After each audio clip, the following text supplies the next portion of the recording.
afternoon, everyone. Welcome to this afternoon's Beat Bites session.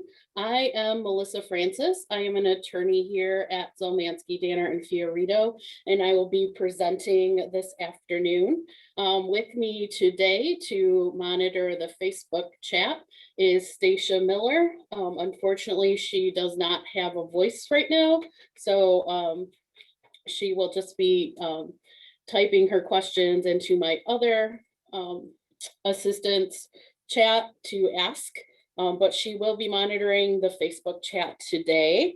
The other person today that is helping me to make this presentation go smoothly in the chat is our office executive director, Marsha Williams, and she is monitoring the Zoom chat.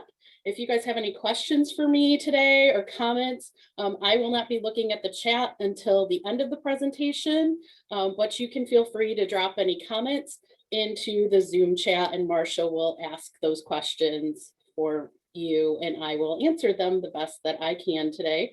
Thank you for spending your afternoon with me. You could be in Margaritaville eating your cheeseburger in paradise, but you chose to spend your time with me. Speaking about, are you ready for the summer? Risk management considerations for opening your association playground, pool, and clubhouses for the 2021 season.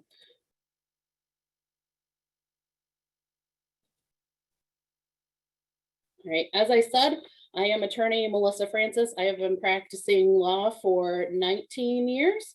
I specialize in Chapter 7, 11, 13 bankruptcy matters, collection, real estate, and appeals matters. I also have 15 years of experience in aquatics, teaching swimming, and lifeguarding. So that is something that is near and dear to my heart.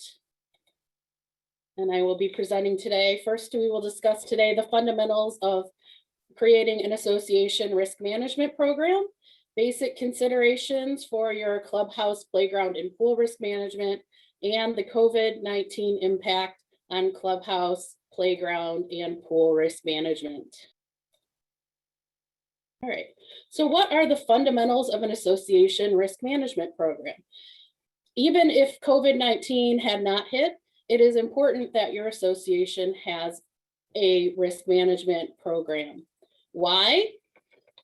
Because you need to develop a comprehensive risk management and insurance program that will minimize the adverse financial and related consequences of accidental loss and will protect your homeowners' investments in their homes. To develop your risk management program, you want to speak with your association professionals, such as your attorneys and your insurance agents. The basic steps for establishing a risk management program and the basic considerations are as follows.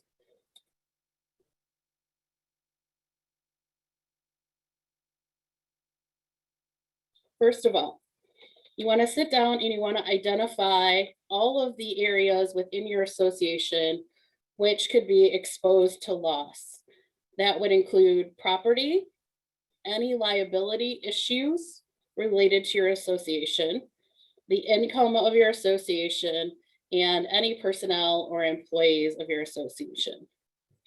Second, you want to evaluate the use of risk control and risk financing.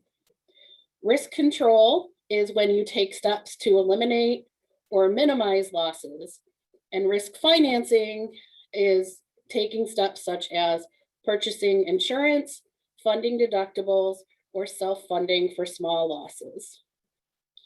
Third, you want to look at the interrelationship of your risk control steps and your risk financing steps, recognizing that these two steps intersect, and proceeding with that understanding is important to evaluate them together. So you want to look at what you can do on the front end to eliminate or minimize your losses, be it to put a lock on a clubhouse door, to create policies and practices which would eliminate risk and minimize losses, and then use those items in tandem with your insurance and your deductible funding to insulate yourselves against risk loss. Fourth, you want to implement your risk control and risk financing. And in order to do that, you want to work with your association professionals, your managers, your attorney, your CPA, your insurance agent. You can also work with, if you have a pool, you can also work with your pool company to determine steps to ensure that you are using proper risk control and risk financing in your pool. And fifth, you always want to monitor and improve on your plan and your risk management program. So periodically, you want to evaluate your program, including your insurance carrier and your coverage. That should be done on an annual basis, and you can determine how well it's working and if there's anything new that you need to take into consideration in your implementation. Did you add new equipment to the playground? Did you add something to the pool? Just always be cognizant and always be evaluating and monitoring your risk management plan. In addition to speaking with your association professionals, when you are devising your risk management plan, you want to make sure that you look at your association governing documents. You want to look at federal law, state law, local ordinances and laws, federal and state department guidelines and orders, and all of your association service contracts. We want to make sure that while we are doing our risk management plan, that the steps that we are taking follow not only our association governing documents, but also do not run afoul of any of the other sources of law. So there are some basic considerations that you should think about when you are getting ready to do your risk management plan in terms of your clubhouse, your playground, and your pool. So with respect to your clubhouse, you need to consider the following in managing the risks to those facilities. First of all, is your clubhouse for members and their guests only, or can the general public access the facilities? This is a very important question because if you allow the general public to access your facilities, you then open yourself up to potential liability under the Americans with Disabilities Act and other local and federal laws with respect to the general public that may not specifically apply if your clubhouse is only open to members and their guests. Second, you want to discuss what kinds of activities can take place in the clubhouse. When you're doing that, you want to make sure that you are following the Fair Housing Act and that those guidelines don't run afoul of the Fair Housing Act. There was a case that was discussed at a recent CAI law seminar in Virginia, where a gentleman wanted to utilize the clubhouse for his Civil War club. Some people in that area, in that clubhouse usage, were offended because he displayed Confederate items while he was utilizing the clubhouse. So they had to have a discussion about if that activity could take place. There are also cases regarding Bible studies in clubhouses, which you should be aware of. Third, you need to talk very seriously about if there is an event at your clubhouse, if you will allow alcohol in your clubhouse. You need to talk with your insurance carrier about what type of coverage you may need if you're going to allow alcohol, and speak with your attorney as well about what risks are being opened up if you allow alcohol to be used in your clubhouse during an event.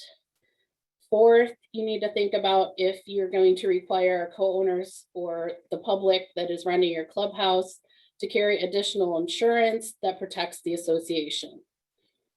Fifth, you need to look at, are you going to require an actual signed contract to rent the clubhouse? And are you going to include an indemnity clause in that contract that states that if the co-owner or the association is sued, that the co-owner will be responsible for the costs of that lawsuit and indemnify the association? And sixth, If a pool is attached to your clubhouse, does that clubhouse rental entitle members and their guests to use the pool? Think about, if you have lifeguards, do you have staff that will be available during the time that clubhouse is rented and the pool is used? Who will pay that staff? If the rental entitles members and their guests to use the pool, how many people can use the pool? Is it an exclusive use of the pool? And how will any rules be enforced? And is there any time restriction on the use? So if somebody is able to rent your clubhouse until 10 o'clock, but your pool generally closes at 9, if it's a clubhouse rental, are you going to allow them to use the pool until 10 o'clock? So basic playground risk management. More than 200,000 children in the United States are treated in emergency rooms for injuries sustained at playgrounds. Children ages 5 to 9 are at the highest risk for playground injuries, and the most dangerous playground components are slides and swings. Now, when I was growing up, the merry-go-round of death that is pictured here was one of the most dangerous playground components. However, most of those old school merry-go-rounds have been replaced with safer merry-go-rounds. All right. So the National Program for Playground Safety uses 4 key elements for staying safe, and to think about 4 key points for playground safety, and they use the acronym SAFE. So S is for supervision. So we need to make sure that if we're taking our children to the playground, or if there are young children at our playground, that they're being properly supervised. We just want to be vigilant, watch our children.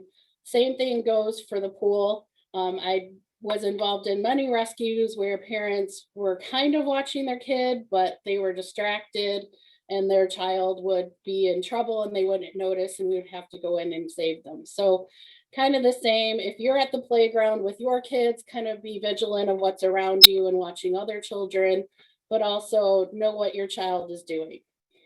A is for age-appropriate equipment. Not all playground equipment is made for every aged child.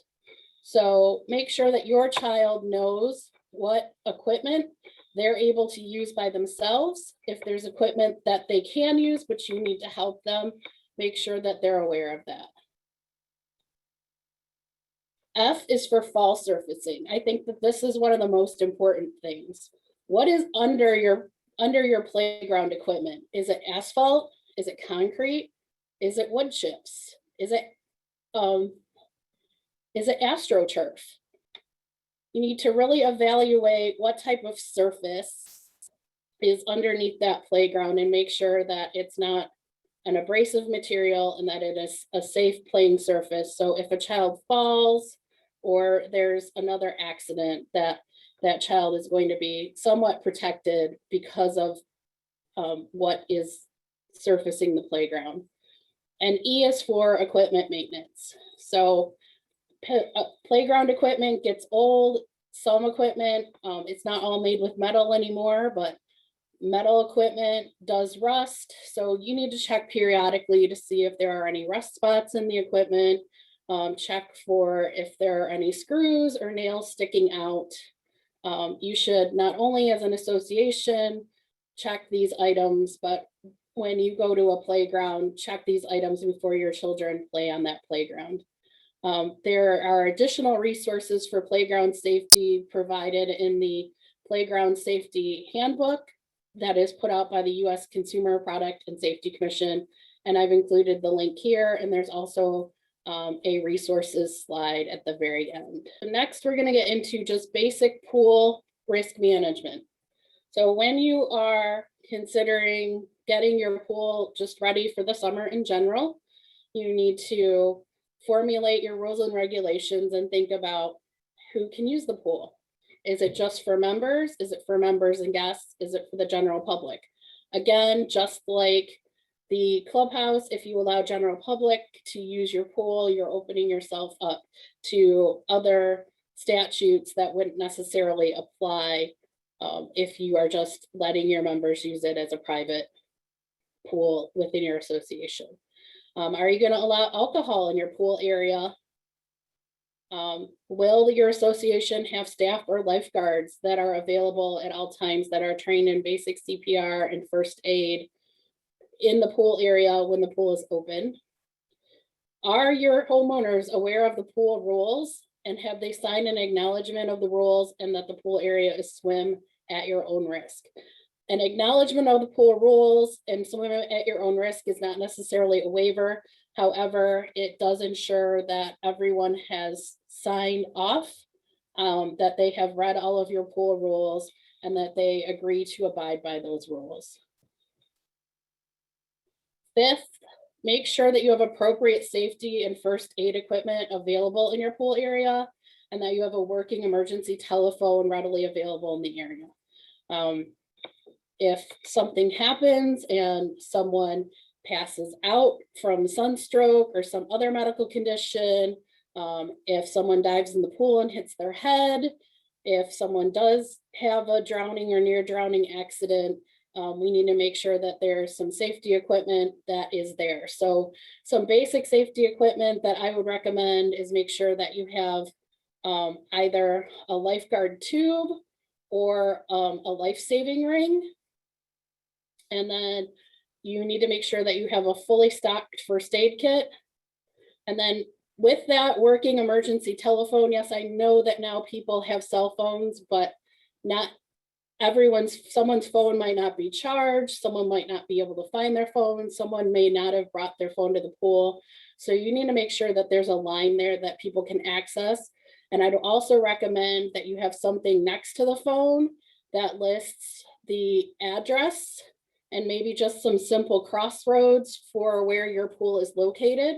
When people get in a panic situation, even though they may remember to dial 911, they might not recall an address or those simple crossroads. So if you have that clearly posted, then someone who's in a panic situation who may not remember that readily can look at that and can let the paramedics know where they are going.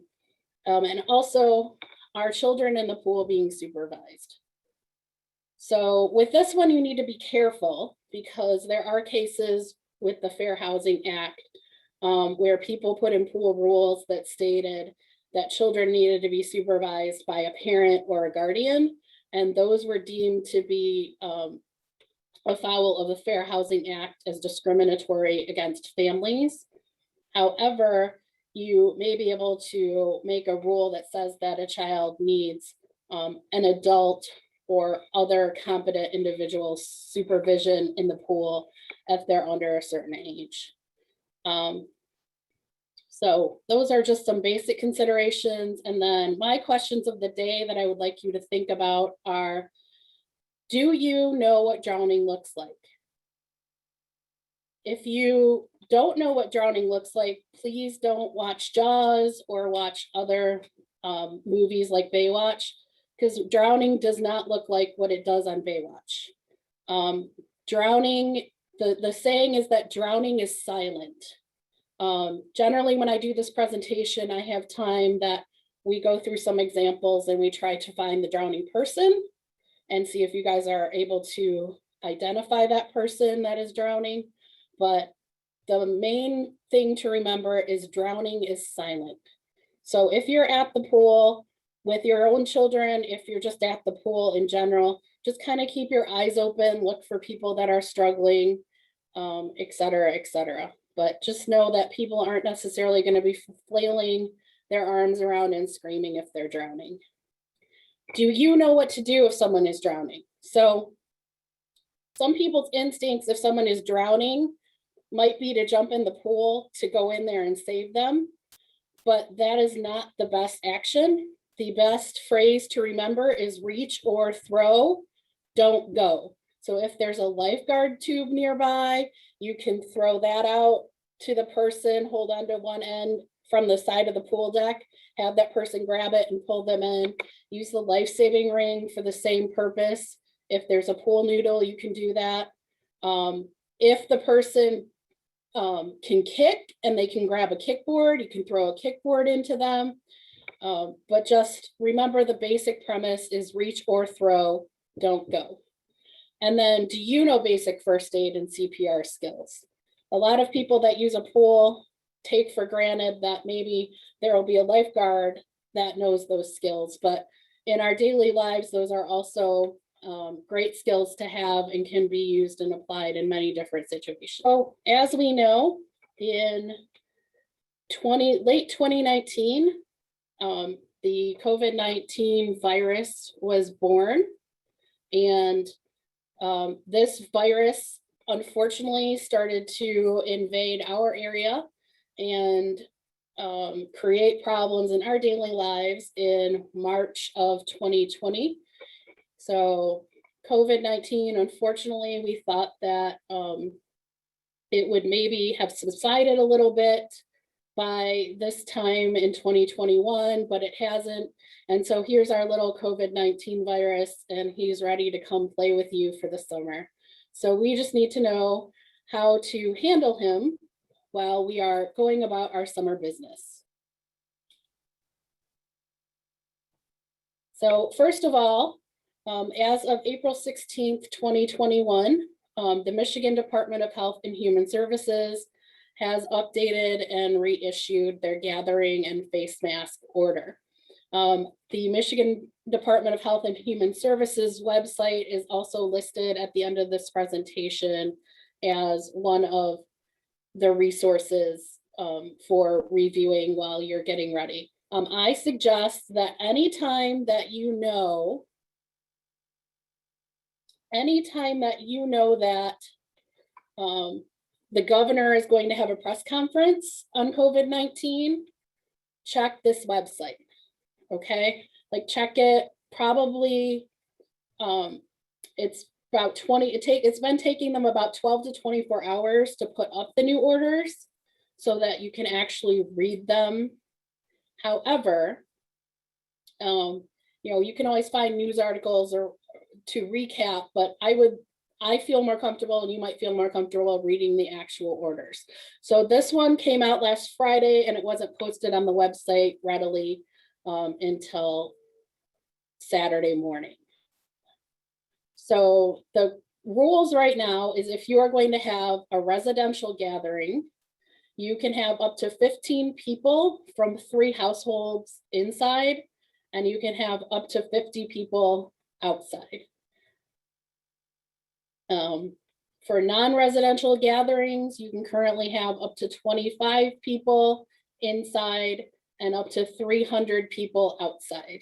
In any of those situations, you need to make sure that you are masking with limited exceptions, and those exceptions within the order are if you are actively eating or drinking, or if in the case of residential gatherings, if people are vaccinated, then they are able, to not be masked continuously.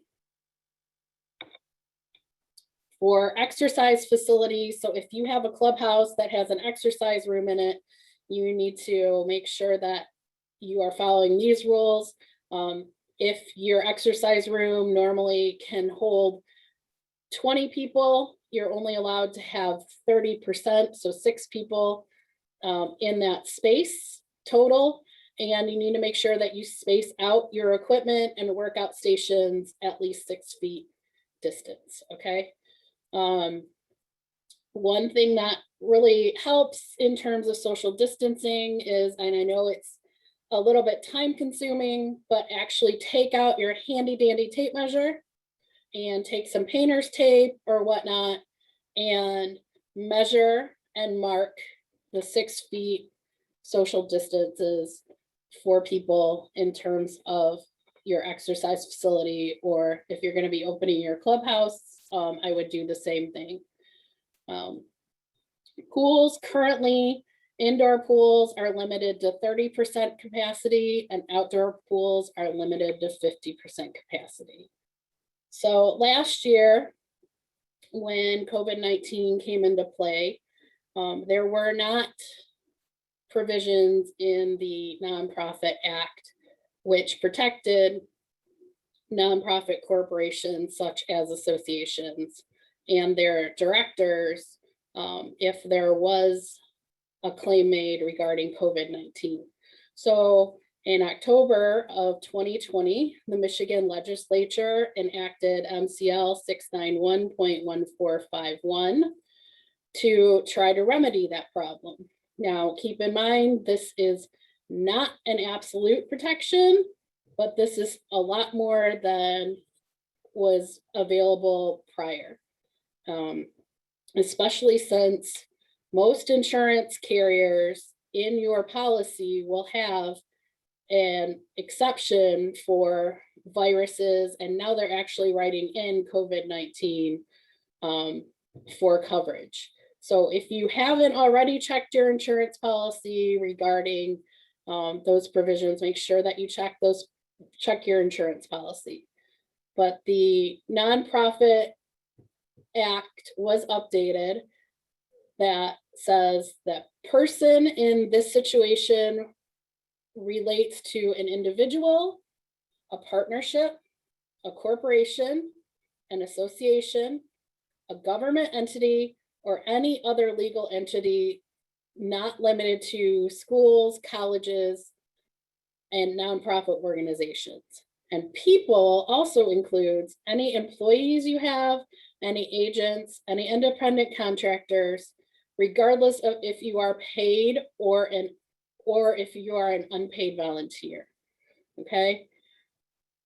And the statute further goes on to state that as long as you're acting in compliance with federal, state, local statutes, rules, regulations, executive orders, and agency orders related to COVID-19 that had not been denied legal effect at the time that you engaged in the conduct or risk that allegedly caused harm, that you are immune from liability from a COVID-19 claim.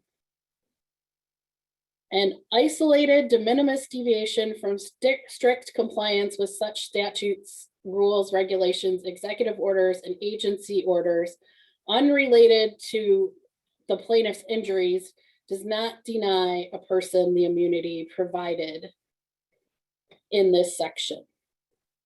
So basically what this section is doing is it's saying as long as you are following the Michigan Department of Health and Human Services, any federal rules that may be in place for the area where the COVID-19 claim occurred, any state rules, any local statutes, so county health department rules, that you can be immune from liability. Now, the immunity is not necessarily, it's not going to stop someone necessarily from filing a lawsuit against you, but it'll be an awful good defense as long as you're following all of the rules. But one of the questions is, how does the association police people not wearing masks in a non-residential gathering? So if there are people in your common areas, in your pool, in your playground, on basketball courts, etc., and one of your rules is that people need to wear a mask, and someone from the association board or the management company does see someone not wearing their mask, I think you just politely approach them and please ask them to comply with the rules and regulations of the association and the state guidelines in wearing a mask. If this person is not consistently wearing a mask, then you can think about other enforcement of the rule and maybe suspend their privileges from utilizing that area until they can fully comply with the rules. I know masks are not fun, but unfortunately, even if we don't like it, we have to do it because that's what the state tells us that we have to do. If you don't want to wear a mask, don't go out in public and don't go places that require a mask. I mean, it's plain and simple. I mean, I don't necessarily like to put on a sweatshirt when it's cold, but my body tells me I need to do it, so I do it. Okay. So again, for the playground, says what about kids playing without an adult? I would just, how old are the children? Do they necessarily need an adult at the playground? Kind of take a look at that and develop some rules for your playground. Again, you need to, just with the pool rules, you need to be careful of how you phrase any rules requiring adult supervision. Maybe publishing some of the playground resources for your members would be helpful, just so that they do have some of the statistics about children being injured at playgrounds and why being supervised is important. No, you don't need to have an acknowledgement of the pool rules, but to have an acknowledgement of the pool rules, it's a fairly easy form that can be drafted, and as long as and kept on file. It's not required, but it is something that I do recommend.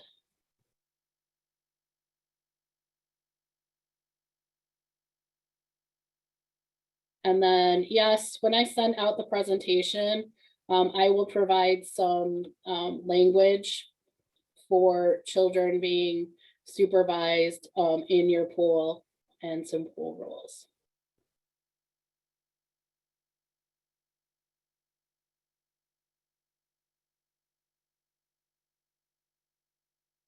Okay, Mark asks to police the wearing of masks. Do we need to actively have someone monitoring that in pools, playgrounds, etc.? That will be addressed next when I talk about different rules from different health departments. It really depends on which county you are in. I have not seen anything specific to playgrounds, but there are things that are specific to pools. I think the best course of action is make sure that you have all of the guidelines for people utilizing the playground area and the pool area, that they're clearly posted in those areas, and make sure that there are multiple communications to your members with all of those rules. So I have reviewed and I've consistently been reviewing all of the Department of Health requirements for the 4 main counties in the Metro Detroit area. So for Macomb County, Oakland County, and Wayne County. Macomb, Oakland, and Wayne County basically have all of the same rules and regulations amongst the 3 of them. And Washtenaw County is an outlier. So we will talk about that on a separate slide. So of course, as of April 21st, 2021, none of these counties has posted any additional procedures for opening pools in 2021. And there have been no announcements by any of these counties that any specific COVID-19 rules other than what was required in 2020 will be needed to be followed. So Wayne and Oakland County, they require a pre-opening inspection prior to opening the pool. If the pool was closed by a county or city for violations, if your pool was not opened in 2020, then you'll need an inspection. And if you had violations in 2020, then you will need an inspection prior to opening your pool. Other than that, from what I can gather in my reading, what you need to do is schedule an inspection, get everything ready, and then Wayne County and Oakland County, what they had told me last year when I was able to get someone on the phone, was that they would then schedule the inspection when they were able to get you in, because they had a lot to do last year. Macomb County does require an inspection prior to opening for the season. So, and Macomb County also, for some reason, they don't put any of their pool paperwork onto their website. So in order to get that inspection and in order to get the pool paperwork, you need to call that actual health department. And in the resources section of this presentation, I have included their website. So again, remember that per the current MDHHS order, that you need to limit your gathering capacity or your bather capacity for indoor pools to 30% and your outdoor pools to 50%. And you need to make sure that you place signage at your pool so that anyone using that pool in your community is aware of the capacity limits. So that is a requirement of the county. And then you also need to make sure that you follow any other MDHHS orders, including that masks must be worn if you are not in the water. And you need to make sure that your pool and your association is following the United States Centers for Disease Control, the CDC guidelines regarding cleaning, personal protection, and social distancing. In Macomb, Oakland, and Wayne counties, each pool must have a designated person available within 15 minutes if called by anyone to respond to an emergency at the facility, test the water, or meet health inspectors. This has always been the case in these 3 counties, and most associations that I know of do have pool companies that do come in and are able to be that contact person. Okay, so you need to make sure that the county has that contact person's phone number. And then a big thing is note that Wayne County is no longer offering water testing through the county. So if you are in Wayne County and you were relying on the lab at Wayne County for the water testing procedures that are required, you now need to go and find an outside lab to do the required state and county water testing. So Washtenaw County, just like last year, is an outlier here. So while they have not posted their 2021 outdoor pool guide, they do have their indoor pool guide posted. And out of the phone calls that I made, Washtenaw County was the only contact who called me back so that I could ask some questions and go through some procedures and get a feel for what they may be requiring for outdoor pools. So from the conversation that I had, the requirements are going to be very similar to what the indoor pool requirements are right now, with some exceptions, because of course, you know, you can have more people in your outdoor pool. But you can look at that packet for a little bit of guidance, but just remember that that all applies to indoor pools. And I do have a link to that website in the resources. So Washtenaw County does require you to have a pre-opening inspection. They've always required it, and they're going to continue doing that. 2, again, you need to make sure that you're following the Michigan Department of Health and Human Services order regarding masks and regarding capacity.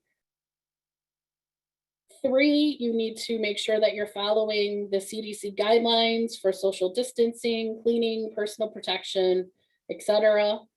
And then whereas the other 3 counties only require you to have a person available in an emergency within 15 minutes.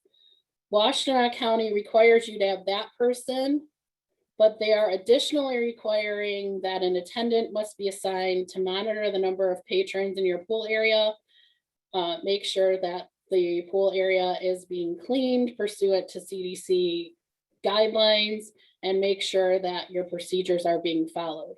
They do state that this person does not need to be on site the entire time that your pool is opened, but this person must be able to get to the pool several times a day and check on it and make sure that there's proper cleaning, that the capacity limits are not being exceeded, et cetera, et cetera. And they also need to be available within 15 minutes if there's an emergency or a health inspector comes and needs to see them. It's recommended that if the person is not on site, that you must post instructions related to proper pool use. So again, all of your requirements for how many people are allowed in your pool, who is allowed in your pool, all of your cleaning requirements must be posted. And you also need to provide contact for your pool attendant. Please note that if your facility does have a lifeguard, that your lifeguards that are actively lifeguarding are not to be used as a pool attendant.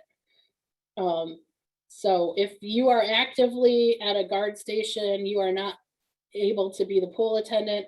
However, you could create an additional guard station for a pool attendant. So if you have 3 guard stations plus a break, you would need to have 4 guards on duty at all times so that they could take the rotation of the 2 pool stations, the pool attendant station, and the break station. Okay. And then Washtenaw County also requires each pool to develop and keep a COVID-19 preparedness and response plan on file. And examples of that plan are on their website. The recommendations for pools are 1, even if it's not required by the county, you may want to take a look at Washtenaw County's link for the COVID-19 preparedness response plan template, because that will help you in formulating and outlining procedures for your capacity, your cleaning, and your contact tracing that are required by the state and are recommended by CDC guidelines. If you get that packet, it should steer you in the right direction and help you to formulate your procedures. You need to start planning right now if you haven't already started planning, because especially where a pre-inspection is required, you're going to want to get that inspection scheduled as soon as possible. Next, you want to take a look and establish a schedule for disinfection of your high-touch surfaces. So high-touch surfaces in your pool area are going to be door handles, gate latches, key card readers, any lock boxes, handrails, pool ladders, and water fountains. If you are opening your restrooms and required to open your restrooms, you need to talk about how those are going to be cleaned and sanitized.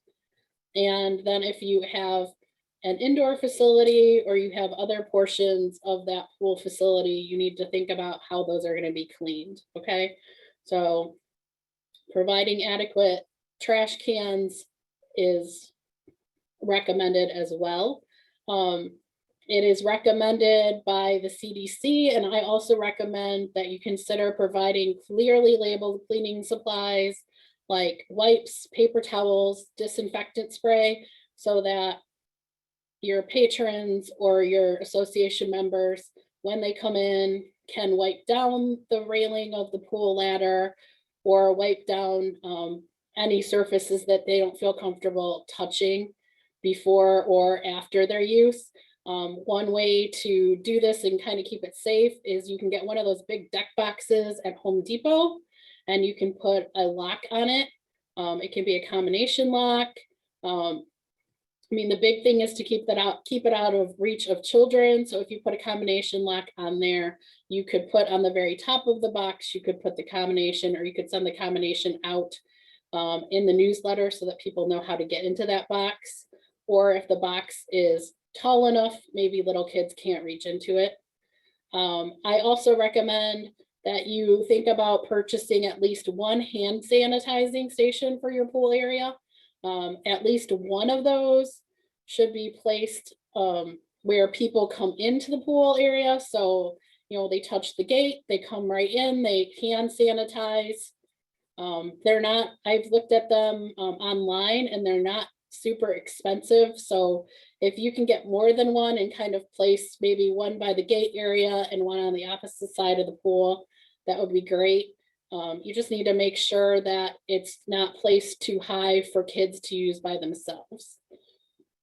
And then one of the big things, because of the contact tracing, you want to establish a clear procedure for check-in and check-out and capacity limitations.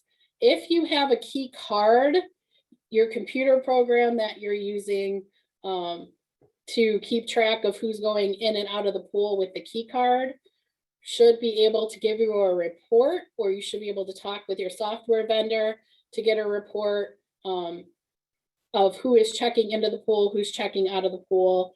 And there may be, I don't know, but there may be in your software a way that once a certain number of people have checked in and nobody's checked out with their card, that it won't let any more people into the actual pool area with their key card. Okay, so if you have key cards, please talk to your software vendor about that. If you don't have key cards and you have just old school regular keys or combinations to get into your pool, you'll need to come up with a place where you can put a clipboard and a form so that people can write down their name, sign in, write down their unit number, write down the time they came into the pool, write down the time that they leave the pool. If they brought any guests, if you're allowing guests and they brought any guests, they'll need to write down the guest names as well. Okay, then again, signage, signage, signage. Please post clear signage with your capacity limits and procedures in multiple locations in your pool area. Send communications to your association members with all of these procedures. You can also put all these procedures on your association's website. And then consider marking out areas to ensure proper social distancing. So again, get out your handy dandy tape measure and mark 6 feet increments with some kind of waterproof tape. And then one of the other things that has been recommended is remove all of the pool furniture that the association normally has in the pool area. So remove the tables, remove the chairs, remove any chaise lounges, just remove everything that is an extra surface that would need to be cleaned, and allow association members to bring their own chair to the pool. So one thing that you can do with your tape is you can make areas for those chairs, just mark out little squares for chairs to go that are 6 feet apart, okay? And then with respect to the bathrooms, if you have bathrooms that are attached to your pool, if you would contact the county to verify what their requirements are going to be this year for opening those bathhouses and restrooms. The gentleman that I talked to at Washington County said that in an HOA apartment or condo situation that they are not going to specifically require you to open your bathrooms because people can go home and use the facilities and take a shower. However, if it is a pool where the general public is allowed, you will have to open those areas. Okay. See that there is a question about limiting access to the pool. So having less days a week and limiting hours, and if that's reasonable. I feel like it's reasonable as long as people are apprised of what the pool hours are going to be and when the pool is going to be opened. No guests is reasonable as well, because your number one goal as an association is to protect the health and safety of your residents. Grounds, again, begin planning now so that you can have your plans in place if your playground isn't currently open. Just like in the pool, make sure that you have a schedule established for disinfection of high touch surfaces, gate latches, if you have a key card reader, lock boxes, handrails, playground equipment, water fountains, provide some adequate trash cans. I mean, so the CDC and the National Parks and Recreation Association agree that things like wood chips,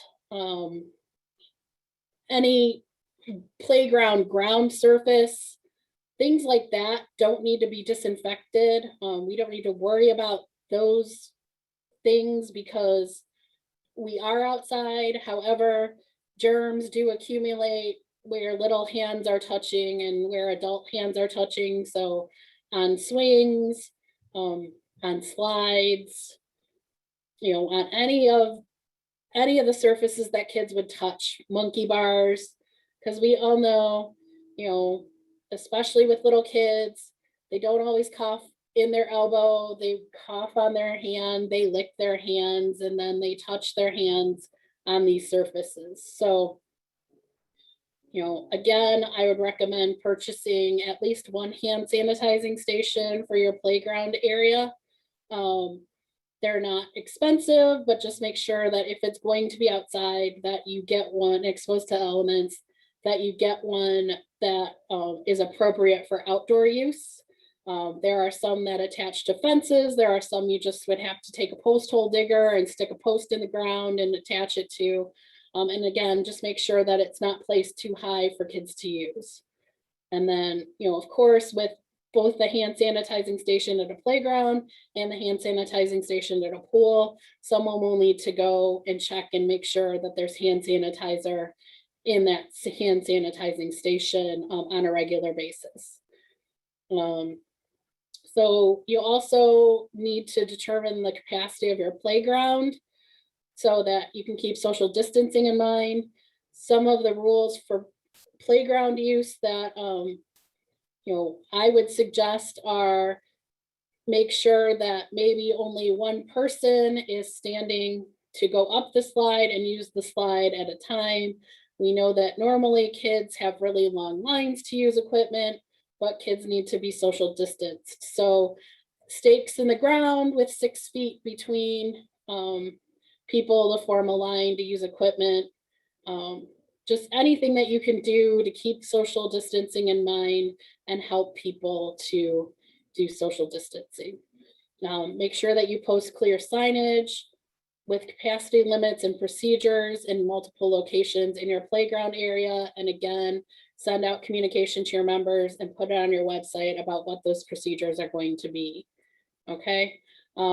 If you have not started thinking about opening your pool and your playground, I would suggest forming a pool and playground committee so that this is not just on the board to come up with what these policies and procedures are, but you have some input from your community, especially people that do have kids. If you don't have kids, what considerations as a parent would they want you to think about as a board when you're making these policies? And then just some additional preparation to think about. Again, create and update rules and regulations for use of common areas during COVID times or while COVID-19 is prevalent. Be mindful of the Fair Housing Act when implementing the rules. When you are formulating your rules and regulations procedures, it is good to get your attorney involved because we can look at these and see if anything runs afoul of either the Michigan Fair Housing procedures or the federal fair housing procedures. Make a plan for enforcement. So don't just throw rules out there. Make sure that you know how these rules are going to be enforced. Make sure that the rules are realistic, but also make sure that the enforcement is realistic and can be carried out. You need to think about what costs are associated with reopening. So if you're going to be doing cleaning at your playground, if you're going to be doing cleaning at your pool, contact vendors and get quotes for that cleaning, okay? And then you can think about using waivers for your pool or your playground, but you need to keep in mind that especially with minors, that these waivers are not always enforceable. The Michigan Supreme Court has ruled that if you are under 18, your parent does not technically have the right to waive your right at some point in the future to bring a lawsuit for an injury that occurred while you were a child that is still persisting. Okay. And then again, speak with your association professionals when you're formulating this plan. And then think about the risks of reopening and the risks of not reopening and make that decision. So in terms of speaking with your association professionals, our office offers a program, a risk management program that can help you to formulate your overall risk management program for your association. So if you would like more information about working with us to formulate your risk management plan, then you can give me a call or you can speak with any attorney in our office, and we'll be more than willing to work with you to make sure that you have an appropriate risk management plan. And here are the slides with the risk management resources. I have CDC guidance, the Health and Human Services for the state of Michigan website, some playground resources. I really like the National Recreation and Park Association. Those are the guidelines that big municipalities like Saline Township or Canton Township uses. When I worked for Canton Township, we used a lot of National Recreation and Park Association facilities management guidelines. There's the National Program for Playground Safety, the Consumer Product Safety Commission, and then there are a lot of pool guidelines. Not only do we have the things that I provided to you, but there are also resources from our National Community Associations Institute that are available. And then just going back to basics, if you have a pool and you're going to open that pool, it is really, really, really worth the read to take a look at the Aquatic Council's website, and especially their basic first aid checklist. While some of the counties have first aid checklists, I know that Washington has one and Oakland has one. This aquatic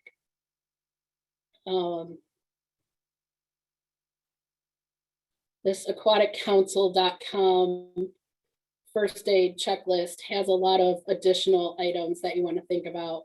And then in terms of the Red Cross, they are helpful in all of these situations. And they will help you if you would like. They will help you organize CPR and first aid training and basic aquatic training, or just basic CPR and first aid training for your association. Again, it's free for you to organize. There may be a small participation fee, but the American Red Cross is a very, very great resource. And I see that there will be that there's a question about the slides being available. If you would like a copy of the presentation, you can feel free to direct message me and chat with your email. And after the presentation, I will stay on for a little bit so that I can collect all of these emails and that I can send the presentation out. Additionally, probably by Friday, I will be going through and doing some quick edits on this video just to make sure that it's cleaned up and ready to go. And then I will be putting it on our website. Okay. So are there any questions? We've got Snoopy over here chilling in his little pool. Probably up there dreaming about being the Red Baron. Or my favorite Snoopy character, of course, is Joe Cool Lawyer. So he's just chilling. Woodstock's probably in there somewhere. So there was one question about unsupervised children in parks. I think I would deal with that and make rules for your park, like you would make rules for your pool or your playground.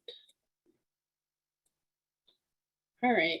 And before I sign off, while I'm waiting to see if there are any other questions, I just wanted to mention that the Community Associations Institute not only has a national legislative action committee, they have the CAI Michigan has a legislative action committee, which the partner in our firm, Gregory Fiorito, along with Matt Heron from Herzl Law are co-chairs of. So there's information in this presentation if you would like to look and see what legislation is coming up in Michigan to come down into the pipeline. So you can find that information at caionline.org/advocacy/lac/Michigan/pages/default. So again, if you get the presentation that's in there, if you want the link, just email me or message me and I'll send it to you. Frank has a question about how often do contact surfaces in the pool need to be cleaned? Again, I would offer people wipes or ask people to bring their own wipes to the pool and be a little bit responsible for themselves. So if you use the pool ladder and you touch it and then you're getting ready to leave and you know that you've touched that area, you can take your wipe and you can wipe down that area, okay? I mean, if we make people aware that they should be responsible for themselves, that's helpful. Other than that, I mean, you don't really need to have somebody at the pool like Amelia Bedelia running around dusting and cleaning like after every person. So we don't need every person to have a cleaning remora like a shark. But what we do need is we need it to be cleaned at least. The contact surfaces should probably be cleaned at least every evening. Be it like a board member that goes down there and does it, or you have your pool company come in. I fully believe the more precautions we take and we can document and show this person cleaning these contact surfaces on this day at this time before closing out the pool, then the more we're insulating ourselves if something does happen. So thank you all for enjoying your lunch with me today.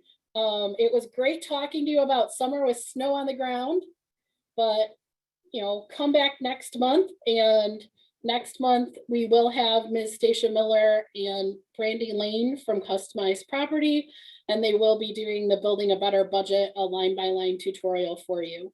Again, I will stay on if you want to direct message me any questions or comments or your email so I can send you the presentation. And if you have any questions later, you can feel free to call me at 734-459-0062 or email me at mfrancis@zdfattorneys.com. Thank you so much for joining me and have a wonderful afternoon.